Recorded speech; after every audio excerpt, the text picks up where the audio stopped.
friends. Good evening, good afternoon. I'm so glad to be with you. Last Sunday we had experienced together this night of worship, and in this night, four of us were baptized. And you cannot imagine how I felt when I heard that my son would also be baptized. And this night was awesome, last Sunday, because that's our vision, that people know Jesus, get to know Jesus, and wanted to be baptized. And you have the same occasion option in 3 months. We are doing it on a regular basis. You can be baptized, and this is fantastic. And in the last few days, I also experienced that I'm getting older. I'm now in my 30s. That's cool. And you sent me a wonderful video, and you sang with the choir director, Lynn. Thank you so much for this video. And I wanted to say that I love you guys. And I got over 450 reactions, birthday congratulations. And my son said, "Hey, Dan, Daddy, you are a prominent now." And I said, no.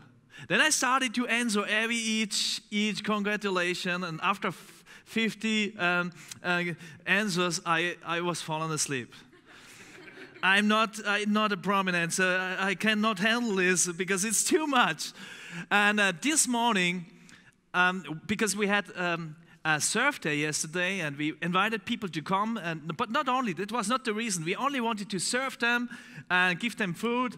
And one guy came this morning, and he asked if we can pray for him. I was staying on stage, and he gave me his card, and it was so touching that he wanted to get rid of his addiction of alcohol. This is cool. I think this is church. That's why we do church. And maybe you were here last Sunday morning because I spoke about the vision from ICF Stuttgart and also what we're going to do. And at the end of the message, I was sad because my finance chief told me that we have growing numbers in services, but not that much who are supporting us on a regular basis. And I wanted to pray, and then I cried. And then one guy came on stage. He committed his life 6 months ago, and he said, I want to help you, Dan, because this church is so much, it has so much worth to me. And then he said, I want to give you 7,000 euros right now. And in the last days, he gave us 12,000 euros instead. And he said, it's so a privilege to support you. And I think this is the vision, that people from the street come because he came accidentally to this church. He didn't know that it is a church. He came in half a year ago, and he wanted to be baptized, and now he wanted to start supporting us. Thank you so much for everyone who is supporting us, because we want to keep going with the church, and we want to go forward and reach more and more for Jesus, because it's so important. Today I want to speak about this new series, No Other Name. No other name was prophesied like Jesus. When you go to the Wikipedia, maybe you check out something in the internet, you Google it, and then you see Wikipedia, and you see all the notes about the person. And when you Google Jesus in Wikipedia, you see he is also referred to as Jesus of Nazareth, or Jesus Christ. He's the central figure of Christianity, whom the teachings of most Christian denominations hold to be the Son of God. Christians believe Jesus is the awaited Messiah of the Old Testament. Virtually all modern scholars, so the most of them of antiquity, agree that Jesus existed historically. And I want to give you an evidence why we can really believe that Jesus existed historically, and that we can not only believe, that we have facts that Jesus was the Son of God. When you read the Bible, and hopefully you read the Bible sometimes, maybe one minute a day, maybe 5 minutes a day, maybe 30 minutes a day, I don't know. But when you read, you don't have to read the Bible to have a better conscience. You have to read the Bible because you want to come closer to God. Otherwise, you are like in a religion you have to do, right? If you are not reading the Bible, then God will curse you. That's not the thing what we are talking about. We are talking about the Bible to come closer to Jesus. Otherwise, you are living in a religion system, and religion system is also capturing. It's not liberating. We have to be liberated to be free in Jesus. So the Bible is also a kind of history book, and that explains a lot, and I want to show it today. My first question is, why do we need Jesus? We are going back to the history because maybe you know the story about Adam and Eve. Adam and Eve lived in the garden. Can I come to the light? Come to me with me? Yeah, thank you so much. Thank you. And they lived in the garden of Eden. It was the paradise. But there was the serpent. And the serpent told them, hey, you can become like God. You can distinguish between good and evil. And for some reason, they listened to the serpent. And what happened is that it was a big gap, a big distance, was the result of this influential voice of the serpent. And we read in Genesis 3, so the Lord God said to the serpent, because you have done this, cursed are you above all livestock and all wild animals. You will crawl on your belly. So that's the reason. I don't know how it was walking before. And you will eat dust all the days of your life. And I will put enmity between you and the woman, and between your offspring and hers. He will crush your head, and you will strike his heel. So, announced more than 4,000 years ago, more than 6,000 years ago, but 4,000 years before Christ, they lived in the garden. And already here, it was announced that someone will come who will crush the head, who will destroy, who will be the winner, who will be the victor.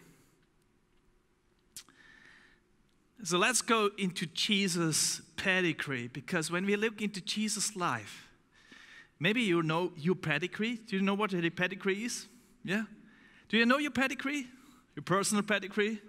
The last 100 years? Yeah? Who knows the pedigree from the last 100 years? Last 200 years? No. I only know the pedigree till grandfather. Because they said in my life, it must be a drunk, an addicted, alcohol addicted. He came from Germany or something. And then we don't talk about that. You know, that's my pedigree. I don't talk about that. But when we go into the pedigree of Jesus, and this is the question, why is the pedigree of Jesus scandalous? We read in Matthew 1, this is the genealogy of Jesus the Messiah, the son of David, the son of Abraham. So Abraham, what do you think about Abraham? He was a good guy, no? He was? But, okay, when you go a little bit deeper, you can read about Abraham. He lived 2,000 before Christ. There is written that that God said, yes, but your wife Sarah will bear you a son, and you will call him Isaac. I will establish my covenant with him as an everlasting covenant for his descendants after him. So even though they did not trust God, if he really is able to give them a descendant, because Sarah told Abraham, please take Hagar and have sex with her, because I think the promise of God, I'm not sure if they really will work with me, take someone else. And then Abraham was, how old was Abraham when he got Isaac? Do you know that? 100, yes, 100 years old. That's quite, yeah. Nobody is 100 years old. But even though if you are 100 years, you can think about children, and there's no problem at all. Then we read about Tamar and Judah. Have you ever heard the story about Judah? It's also in the pedigree of Jesus. Very scandalous. Because what's written about Tamar, in Genesis 38, it's written that Judah had sons, and one was married with Tamar. The one was the first one, but he died. And the second one had to take her because he has to be responsible for her, because they didn't have a social system to taking responsibility for her. So, and the other guy, Onan, he also died. So Judah was supposed to take Tamar, but he didn't. So Tamar was thinking about, what can I do? How can I catch Judah? He was her father-in-law. And then she disguised as a prostitute, and she was at the road, and then we read in Genesis 38, not realizing that she was his daughter-in-law, he went over to her by the roadside and said, "Come now, let me sleep with you." Judah, who was in the tribe of Jesus. "And what will you give me to sleep with you?" she asked. "I sent you a young goat from my flock," he said. "You will give me something as a pledge until you send it," she asked. He said, "What pledge should I give you?" "Your seal and its cord and the staff in your hand." She answered, so he gave them to her and slept with her, and she became pregnant by him. After she left, she took her veil, put on her widow's clothes again. And then Judah recognized she got pregnant for someone who he didn't know. And he said, what's going on with you? You don't have a man, but you are pregnant. And she said, "Yes, but I know the father." And he did not realize that the prostitute was her daughter-in-law, Tamar. And then she showed him the staff, showed him the seal and the cord. And he was, whoa. That was the beginning of, he had to take care about her. These twins. And it's written in the pedigree of Jesus. Why are these stories written, or this name of use in the pedigree of Jesus? Why? Another story about David and Bathsheba. David took her even though she was married, and he killed her husband only because he wanted her. And it's written in the pedigree of Jesus. Why? If the pedigree would be invented for man, they would never mention this. They would never mention that, because they wanted to support him as Son of God and make the story very pure and very clear. But Jesus did not want that. Jesus wanted to be the Son of humans also. He wants to bring it together. Even this story is scandalous. Even these stories are full of sins. Because in this story we read from David, he was a killer. And he was someone who committed adultery. And he was someone who, or someone else like Judah, he went to the prostitute. So even though this pedigree is so scandalous, they had to write it down. It's written in the Bible to show Jesus is the guy who has to save the world, no one else. Or we read in Psalm 132, "The Lord swore an oath to David, a sure oath he will not revoke. One of your own descendants I will place on your throne." The descendant from David, from Bathsheba, from the relation Bathsheba and David, from this crazy relationship. Now I want to ask you the question, why are prophecies unique? Why are these prophecies about Jesus, why are they unique? Because we read over 300 prophecies in the Old Testament from 4,000 years before Christ, so 6,000 years from now on, till Jesus came on this planet Earth 2,000 years ago. And I want to give you some reason, also math reason, why we really can believe that Jesus was the prophesied Savior of the world, and there is no other name. I want to show you a clip.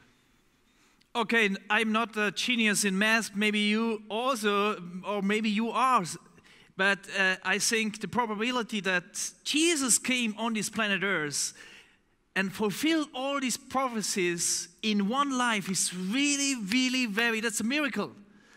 It's not natural, it's supernatural.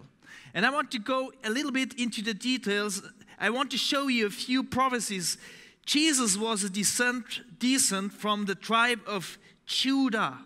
So it's written in Genesis 49, the scepter will not depart from Judah, nor the ruler's staff from between his feet, until he to whom it belongs shall come, and the obedience of the nations shall be this. So he came from the tribe of Judah. So what the story that I told about Judah, that's the story. And he refers to Judah, even though it's scandalous. And in Luke 3, it's written that it's fulfilled. Now, Jesus himself was about 30 years old when he began his ministry. He was the son of a lot and also Judah. Or the birthplace Bethlehem. Maybe you could not choose your birthplace. You grew up maybe in Los Angeles. Who of you grew up in Los Angeles? I see you. Yeah, you grew up. Where did you grow up? You grew up in India. Are there someone? Could you choose it before you want to come to earth? No. No one could choose this. And also Jesus, it's written in Micah 5:1, but Jesus, Bethlehem Ephratah, so you are small among the clans of Judah. Out of you will come for me one who will be the ruler over Israel, whose origins are of old, from ancient times. And in Matthew 2, it's the fulfillment. After Jesus was born in Bethlehem in Judah, during the time of King Herod, Magi from the east came to Jerusalem. So Micah was a dude from Isaiah about 730. He had this prophecy about this birthplace where Jesus would be who would be born in Bethlehem. And another reason, he was born of a virgin. That's a little bit weird, being born of a virgin. She has never had sex, but she got pregnant. In Isaiah 7, it's written, therefore the Lord himself will give you a sign. The virgin will conceive and give birth to a son, and will call him Emmanuel. And the fulfillment after 720 years in Matthew 1:18, this is how the birth of Jesus, the Messiah, came about. His mother Mary was pledged to be married to Joseph, but before they came together, she was found to be pregnant through the Holy Spirit. Maybe you have never heard this, that someone can be got pregnant through the power of the Holy Spirit. But Mary did it, and it was very special. And this was this prophecy. And we read from another thing that Jesus was rejected by the Jews. It's written in Isaiah 53. He was despised and rejected by mankind, a man of suffering and familiar with pain. So if someone is familiar with pain, that's Jesus. If you are familiar with pain and a lot of sorrows and you don't know how to deal with, so you have to talk with Jesus because he knows exactly what you are talking about. Because no one had more pain than Jesus, because he took all the burdens from all the nations, from all people. He took it to the cross, and that was his big burden. And when you have problems, then please talk with Jesus. Like one from whom people hide their faces, he was despised, and we held him in low esteem. In John 1, 11, after 700 years, John wrote, he came to that which was his own. It was his own earth, but his own did not receive him. So they rejected him. And another detail, but very interesting, you cannot predict. Jesus was sold for 30 pieces of silver. In Zechariah 11:12 we read, I told them, if you think it best, give me my pay, but if not, keep it. So he paid me 30 pieces of silver. That was the price for Jesus. And it was fulfilled in Matthew 26. What are you willing to give me if I deliver him over to you? That was the question of Judas. So they counted out for him 30 pieces of silver. If they were smart, if they would have really understood the scripture from the Old Testament, they would never choose 30 pieces of silver, because it was already prophesied that they will betray him. Or his side pierced by a spear. In Zechariah 12 is written, and I will pour out on the house of David and the inhabitants of Jerusalem a spirit of grace and supplication. They will look on me, the one they have pierced, and they will mourn for him as one mourns for an only child, and grieve bitterly for him as one grieves for a firstborn son. And then it's written in John 19, instead of the soldier pierced Jesus' side with a spear, bringing a sudden flow of blood and water. So they pierced him. And another scripture, another detail, it's written in Psalm 22. The soldier dies about his dress, because everyone wanted to have the clothes of Jesus, and they diced about it. And it was already announced it in Psalm 22. In 22:19 it's written, they divide my clothes among them and cast lots for my garment. Then the fulfillment in Mark 15, and they crucified him, dividing up his clothes, they cast lots to see what each would get. Or it was also announced that they would not break their bone. So what can we do with all this? So it's written in Psalm 34, he protects all his bones. Not one of them will be broken. Normally they broke the crucified, they broke the bones so that he really died, but it was not necessary at Jesus' crucifixion. In John 19 it's written, but when they came to Jesus and found that he was already dead, they did not break his leg. Everything was already described in the scripture, in the Old Testament. You do not only have to believe. We have really facts, because no religion founder was predicted and prophesied like Jesus. In the meantime, a lot of people looked back to Jesus, or we look also back to Jesus, and people spoke about Jesus, because Jesus is extraordinary. And we have also biblical insights in quotes from other historian or historical personalities. What did the historical personalities say about Jesus? That's my fourth question. So, for example, Flavius. He's a nice guy, right? You want to take a selfie with him? Yeah. Flavius was a Jewish historian, and he wrote about Jesus.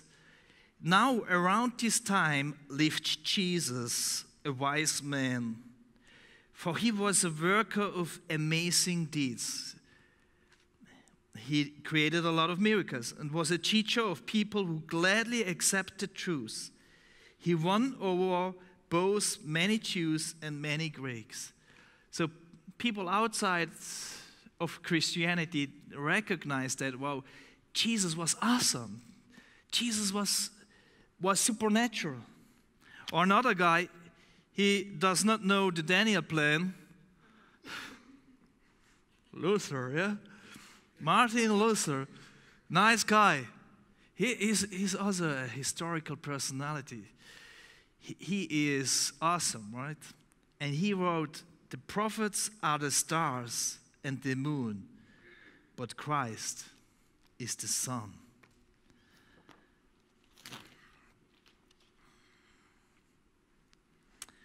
Or maybe you know this guy.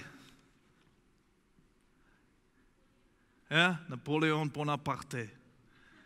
I saw him in London, and he stood before me, but he was very short, yes. He was dwindling. No, he was like this, but he was a great person. Not in every area, you know that. But what he said about Jesus, I tell you that Jesus Christ is no mere man. Between him and every person in the world, there is no possible term of comparison.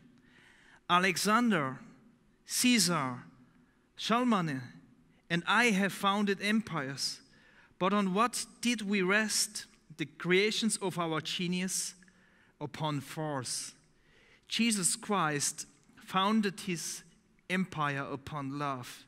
And at this hour, millions of men would die for him. So he said, hey, Jesus was extraordinary. I built my commitment for people on power and control people, but Jesus did not control people. He released them. He set them free. That was special. Napoleon. And maybe you know that guy.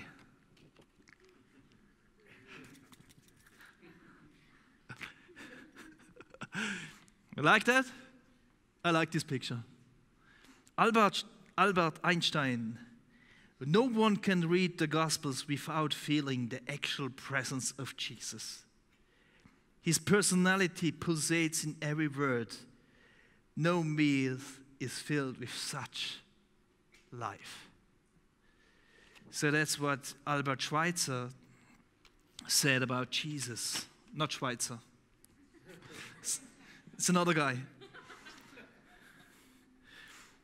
And maybe you know her face. Angela.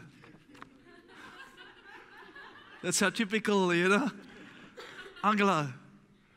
Yes, what I wanted to say. I did not recognize that she has blue eyes. Blue eyes, darling. Blue eye. How do you say? Okay, you know her. And she said Jesus was very different from the great majority of time. Jesus established scrutinized repeatedly. So he always was critical. He was critical against the religious system, and he did something new and created something new. And she also said we have to tell more about Jesus. That's the Chancellor Angela Merkel. Angela. Oh, she's a little bit close to. I have to put her hair like this, okay? Now I feel, yeah, it is better, right? She's married and, okay. But now, the question is, who is Jesus for you? You know, that's the most important question that you can answer this, especially today. What do you say? Is he only a wise man? Is he only a historical personality, or is he your Savior? Because Jesus is incomparable in his humility. Jesus is incomparable in his love. Jesus is incomparable in his grace. Jesus is incomparable in his sacrifice. He died for you. And that led me to the last question, who is Jesus for you? Who is Jesus for you? In the Bible we read, you can't be saved by believing in anyone else. God has given people no other name under heaven that will save them. Jesus came, that is this vertical line that brings God and you together. You can have peace with God.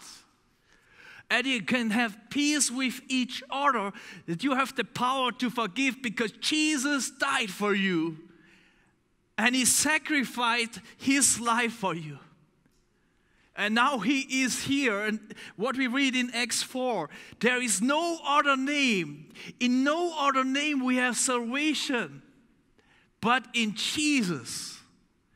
We do not have salvation in our leisure activities, okay? It's sometimes a little bit liberating. I like skiing, I like doing things, but that's not salvation. No person, even though you love this person so much, can save you. There is no salvation in a religious system. There is no salvation in your meditations. Even though you accept Jesus as your Savior, that you are saying, okay, God, I'm willing to honor you. I'm willing to give my life because you gave your life for me.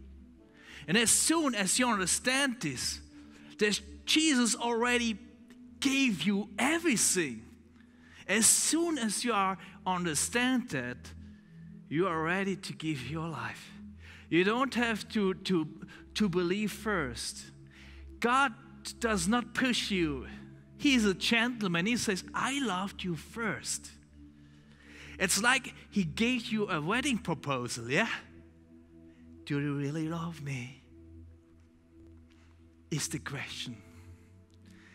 He already said to you, I love you overwhelmingly. That's why I gave my son to you.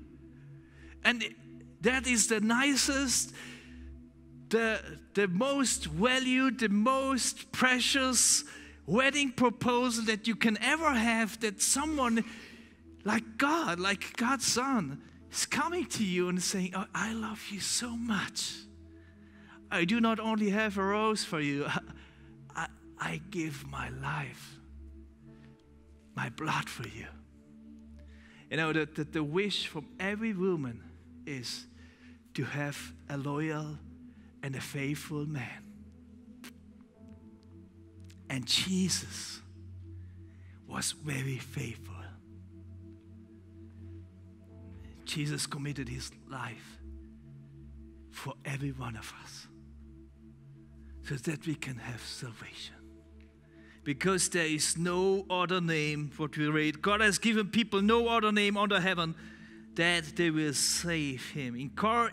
He is incomparable in His glory, in His salvation. There is no other name. Maybe today you are here and you are saying, okay, I really want to have a personal relationship with God. So I do also invite, like this morning, where 8 people wanted to get a renewed, a new connection with God, that you can also have a new connection with God. And I want to pray for you. And maybe while you are sitting, you can give a hand sign, and even if you watch at the podcast, that you commit your life to Jesus. You're saying, okay, Jesus, I want to come in a personal relationship with you. Right now, I pray for you. But first I say, be blessed in podcast. Amen.